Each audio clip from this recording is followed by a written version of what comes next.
Assalamualaikum warahmatullahi wabarakatuh. Selamat malam semuanya. Bertemu lagi dengan saya Bang Aceng. Tentunya masih di channel Kreator Misteri. Bagaimana kabar teman-teman? Semoga selalu sehat dan diberi rezeki yang cukup. Amin. Oke, kali ini saya akan menceritakan pengalaman dari narasumber yang bernama Davi di sebuah hotel yang terletak di daerah istimewa Yogyakarta. Karena ini permintaan dari narasumber untuk menyembunyikan nama asli hotel tersebut, maka sebut saja hotel itu bernama Hotel Mawar. Hotel yang berdiri tidak jauh dari pusat perbelanjaan Malioboro. Hotel Mawar terkenal dengan harga yang sangat murah. Fasilitas yang tersedia pun cukup bagus. Hanya saja hotel tersebut menyimpan kesan mistis bagi Davi dan teman-temannya ketika dia menyempatkan diri menginap di sana. Ceritanya dimulai dari sekarang ya. Selamat mendengarkan.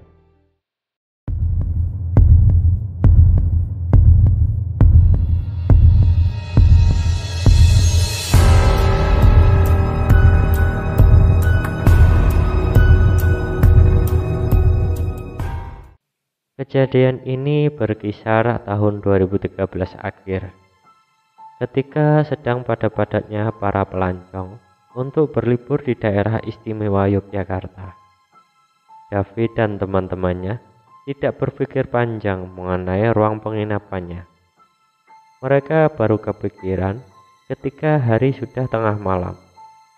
Akhirnya, Davi dan teman-temannya mendatangi sebuah hotel yang bentuknya seperti rumah besar biasa pada umumnya. Di sana juga penduduk sangat sedikit. Bersebelahan dengan itu, daerah sekitar dari hotel itu dipenuhi rerumputan dan pohon-pohon.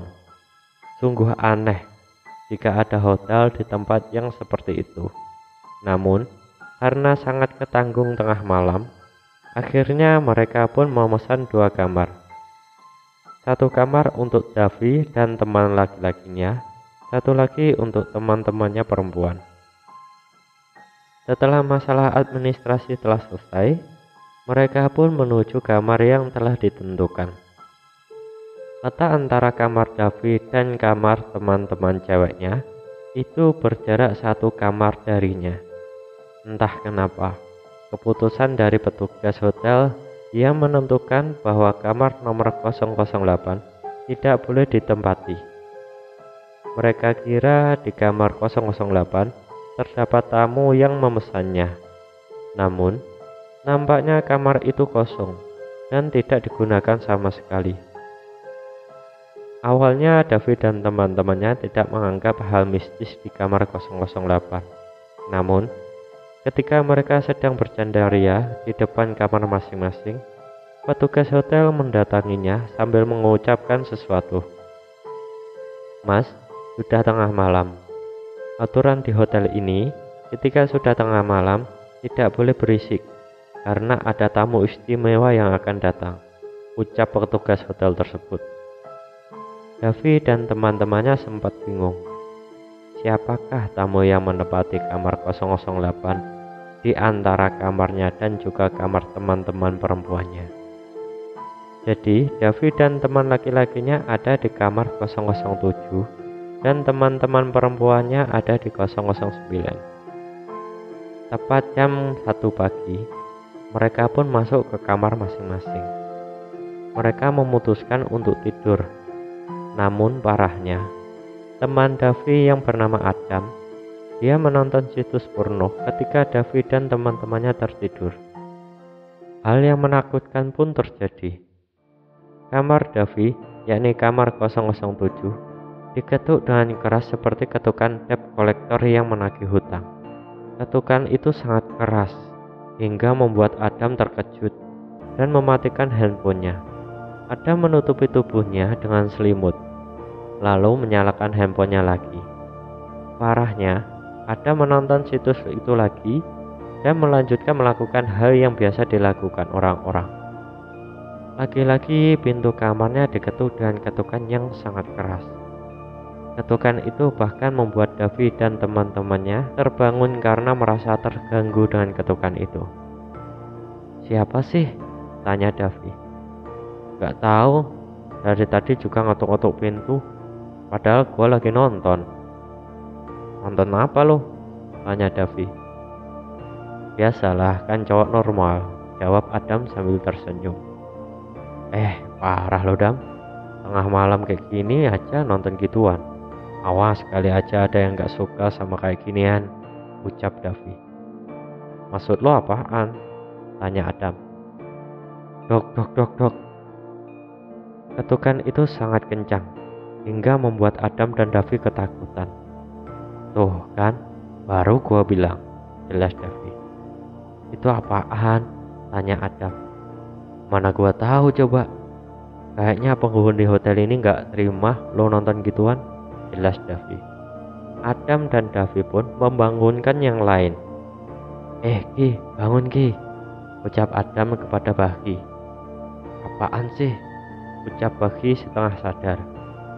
"Hotel ini kedatangan tamu," jelas Adam. "Ya udah biarin, namanya juga hotel, kali kuburan jawab Bagi. "Masalahnya tamunya adalah setan," jawab Adam. "Hah?" Bagi pun terkejut. Dia pun menatap jendela kamarnya. "Siapa tuh yang berdiri?" tanya Bagi ketika melihat seseorang dengan rambut wajah berdiri tegap di jendela. Keadaan waktu itu gelap, jadi tidak bisa melihat dengan jelas. Sosok itu berdiri tegak. Tingginya kira-kira 2 meter. Seluruh bulu kuduk Adam, Bagi, dan Davi bangun dengan seketika. Hawa merinding mereka terasa sehingga ketiganya tak bisa berkutik ketika sosok itu berada tepat di depan jendela kamarnya. "Dam," tanya Davi, "kita harus keluar dari hotel ini. Ada yang salah dengan hotel ini," jelas Adam. Kring kring. Adam mendapat suara panggilan dari Novita yang berada di tepat di kamar 009. "Novita nelpon nih. Perasaan gua nambah gak enak," jelas Adam. Bagi masih menatap sosok yang berada di depan jendela tersebut. "Sosok itu pergi ke kamar Novita," ucap Bagi. Adam mengangkat panggilan dari Novita. "Apa Fit?" tanya Adam. "Tolong kami, please. Dari tadi pintu kami digedor-gedor sama orang asing. Dia masih berdiri di depan kamar," ucap Novita dengan nada ketakutan.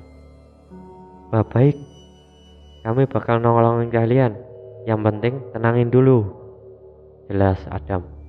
Adam menutup telepon dari Novita. Dia menatap wajah Davi dan Bagi. "Gimana Dav?" tanya Adam. "Kita nggak tahu siapa yang ganggu mereka, tapi bisa jadi petugas hotel ini lebih tahu tentang sosok yang mengganggu mereka," ucap Davi. Bagi menuju ke arah pintu kamar sendirian. Dia seperti ditarik oleh sesuatu agar keluar dari kamar dan menyelamatkan Novita dan teman-temannya.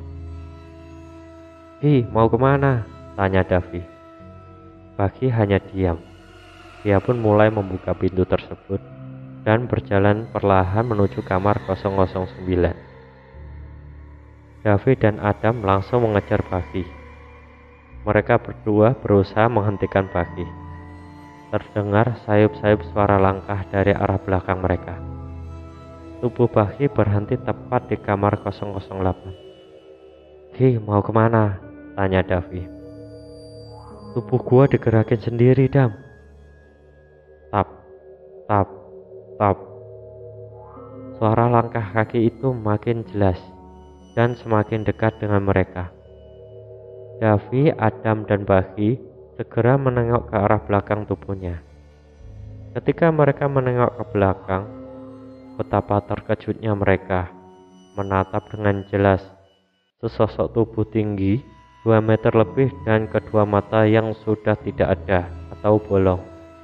Lalu dari mulutnya keluar lidah yang menjulur seperti ular dan kedua tangannya menggenggam seperti hendak membunuh mereka bertiga. "Ki, itu siapa?" tanya Adam. Bagi hanya terdiam. Namun, karena ketiganya menghalangi jalan, Bagi pun menyuruh keduanya untuk mundur beberapa langkah ke belakang untuk menjauhi kamar 008 yang dimaksud. Begitu Bagi dan yang lainnya mundur, sosok itu masuk ke dalam kamar dengan menembus pintu yang terkunci rapat. Kejadian yang aneh dan mengerikan itu dilihatnya dengan kedua mata mereka sendiri. Dav, malam ini juga kita harus ganti penginapan. Di sini adalah penginapan khusus tamu yang tidak kasat mata, ucap Bagi. Maksudnya? Hotel ini adalah hotel berhantu, jelas Bagi. Adam dan David terkejut mendengar itu. Tidak selang beberapa lama, mereka bertiga mendengar suara Novita dan teman-temannya sedang menangis. Adam dan yang lainnya langsung mengetuk pintu kamar Novita sambil mengatakan bahwa mereka sudah datang. Novita langsung membukakan pintu tersebut. Alangkah terkejutnya Bagi ketika melihat teman-teman Novita sudah tak berdaya, seperti orang yang sudah menyerah. Mereka telah merapikan seluruh pakaiannya untuk bisa kabur dari hotel tersebut. "Gua nggak mau nginep di sini," ucap Novita. "Kita keluar dari hotel ini sekarang juga." David dan Adam langsung menyeret dua teman Novita sembari membawa seluruh barang-barangnya. Begitu juga dengan mereka bertiga. David, Adam, dan Bagi harus cepat mengambil seluruh barang bawaannya. Ketika mereka melewati kamar 008, mereka menahan suara tangisan dan langkah kaki agar tidak berisik dan mencoba untuk tidak membangunkan penghuni kamar 008 yang terdapat sosok aneh yang tingginya lebih dari 2 meter itu. Mereka berenam segera pergi dari hotel malam itu juga. Para petugas yang berjaga sebenarnya telah melarang mereka untuk pergi. Namun lagi-lagi Bagi merasa kalau hotel yang diinapinya adalah hotel berhantu. Tak ada kejelasan sama sekali dari petugas hotel mengenai sosok yang mereka lihat dengan jelas itu. Para petugas hotel hanya bilang bahwa sosok itu adalah penjaga dari hotelnya. Hal-hal yang terkait dari penyimpangan sesuatu di setiap aturan yang berlaku, maka akan menimbulkan sebuah gesekan yang bisa mengundang dari sekitarnya. Dan dari situ, David dan teman-temannya belajar banyak bahwa makhluk astral juga memiliki tempat yang mungkin tidak diketahui dengan jelas oleh David dan teman-temannya. Karena itu, mereka juga berhak dan wajib menghormati keberadaan mereka dan bersikeras untuk tidak mengganggu kenyamanan mereka. Mungkin ini cerita pendek yang gua tulis, tapi percayalah, hal ini memang benar-benar adanya.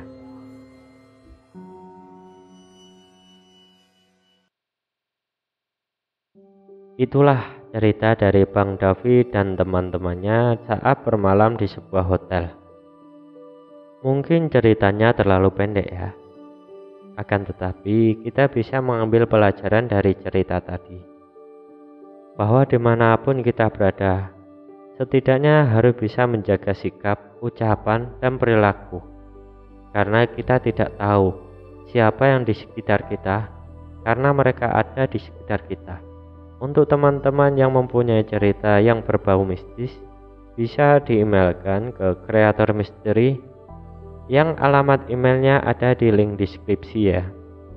Oke, sekian video kali ini. Saya Bang Aceng mohon undur diri. Wassalamualaikum warahmatullahi wabarakatuh. Salam seduluran.